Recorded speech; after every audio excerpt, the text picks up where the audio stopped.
Now कुछ salt की list है, उसमें कौन सा केमिकल फॉर्मूला है, पेरेंट एसिड उसमें कौन सा एसिड है और उसका यूज़ क्या होता है, तो ये लिस्ट आप रीड कीजिएगा। जैसे नाम बता देता हूँ मैं। नेम ऑफ साल्ट है कैल्शियम कार्बोनेट, जो कि मार्बल, लाइम स्टोन और चौक में पाया जाता है। इसका केमिकल फॉर्मूला है CaCO3। पेरेंट एसिड जो इसमें यूज़ हुआ है वो कार्बोनिक एसिड है और इसका यूजेज है flooring in the form of marble की फ्लोरिंग करने में, मेकिंग लाइम चूना बनाने में, सीमेंट बनाने में और एक्सट्रैक्शन ऑफ आयरन, और आयरन को ज़मीन में से निकालने में इसका यूज़ होता है। तो ऐसे आपके और भी यूजेज है, आप इन्हें रीड कीजिएगा। Next, neutralisation reaction in our daily life. अब हमारी डेली लाइफ में एसिड बेस्ड सॉल्ट का क्या यूज़ है, उस हिसाब से हम न्यूट्रलाइजेशन रिएक्शन को रीड करते हैं। फर्स्ट आती है आपकी indigestion. Our stomach contain hydrochloric acid. हमारे पेट में HCl या हाइड्रोक्लोरिक एसिड होता है, which help in digestion in stomach, जो कि हमारे स्टमक में डाइजेशन का काम करता है। But sometime the amount of the acid increase in the stomach, लेकिन कभी कभी हमारे स्टमक में एसिड की मात्रा ज़्यादा हो जाती है, विच कॉजेज इंडाइजेशन एंड डिस्कम्फोर्ट, जिसके कारण हम डिस्कम्फोर्ट और इंडाइजेशन यानी अपच हो जाती है। Excess acid is stomach, result is burning sensation is stomach. जब बहुत ज़्यादा एसिड स्टमक में बनता है तो रिजल्ट ये होता है कि हमारे स्टमक में थोड़ी जलन होने लगती है। Throat and chest and the person feel uneasy. Throat और चेस्ट में भी ये जलन फील होती है, डकार जैसी चीज़ आती है, और जो पर्सन होता है वो अनईजी फील करता है, मतलब अच्छा फील नहीं करता है। In the condition we take of milk of magnesia. अगर हम मिल्क ऑफ मैग्नीशिया की कंडीशन की बात करें, which is a base and a prescribe by doctor, ये बेस है और डॉक्टर के द्वारा बताया जाता है। We can also take antacid tablet और सिरप इन दिस केस। इस केस में हम एंटासिड टैबलेट और सिरप ले सकते हैं। All antacid are basic in nature and neutralize the extra hydrochloric acid.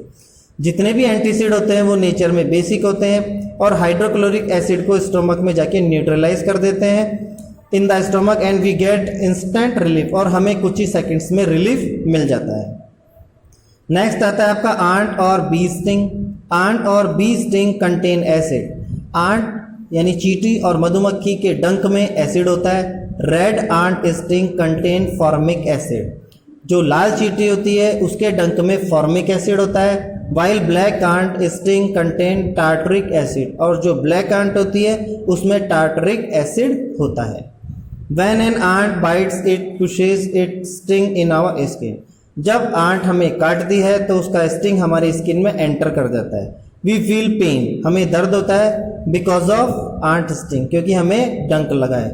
Actually it pushes acid through its sting which causes the burning sensation in the skin। तो जैसे ही ये अपने डंक से एसिड छोड़ती है हमें स्किन पे जलन जैसा फील होने लगता है। You may have seen your mom applies baking soda on the sting mark and it give you relief। Sting marks को हटाने के लिए आपने आपकी मदर को बेकिंग सोडा का यूज करते देखा होगा और आपको रिलीफ भी मिला होगा।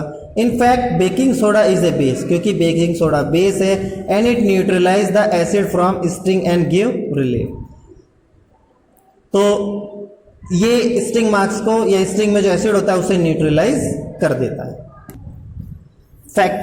Factory wastage. Factory create too much waste. Factory में कई सारा कचरा निकलता है। Sometime these waste contain too much acid. कई बार इन वेस्ट में एसिड की मात्रा ज़्यादा होती है। If these are allowed to flow in the river then they cause pollution of river water which may cause killing of fish and other aquatic animal. Means है कि जब ये वाटर रिसोर्सेज में ये वेस्ट चला जाता है तो रिवर पॉल्यूटेड हो जाती है और जो ड्रिंकिंग वाटर है वो पीने लायक नहीं रहता है। फिश वाटर में जो एक्वेटिक एनिमल, फिश, क्रोकोडाइल ये सब होते हैं, इन पे भी इफेक्ट पड़ता है।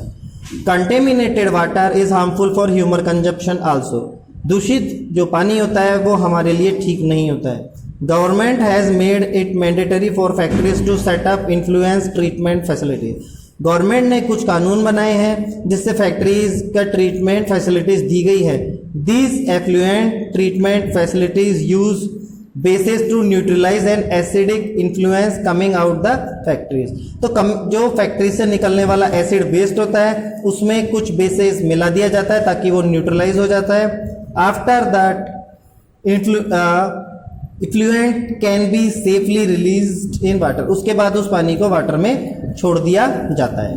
नेक्स्ट आता है आपका tooth decay. You know that some food particles get stuck among the teeth. कई बार आप जब भोजन करते हैं तो आपके दांतों में वो भोजन चिपक जाता है. Bacteria grow on these food particle. और इस फूड पे बैक्टीरिया ग्रो करने लगते हैं. These bacteria decompose the food particle and release acid in the process. तो ये बैक्टीरिया उस फूड को डिकम्पोज करते हैं और एसिड प्रोड्यूस करते हैं. This acid cause the corrosion of tooth enamel and decay of tooth. तो इसके कारण हमारे टीथ में जो एनामल होता है वाइट कलर जिसके कारण दिखता है वो खत्म हो जाता है, खराब हो जाता है और दांत सड़ जाता है. Tooth decay can be prevented by copper tooth care. इसको दांतों की देखभाल करके दांतों को सड़ने से रोका जा सकता है. You will brush your teeth properly with toothpaste. एक अच्छे टूथपेस्ट के साथ आप अपने दांतों पे ब्रश कीजिए. Slightly basic material present in the toothpaste, क्योंकि टूथपेस्ट में बेसिक मटेरियल होता है. Neutralize the acid present around the teeth. हमारे दांतों के आसपास जो एसिड होता है उसे न्यूट्रलाइज करता है. This prevent the tooth decay. और इससे हमारे दांत सड़ने से बच जाता है. आपका चैप्टर 5 फिनिश हो चुका है.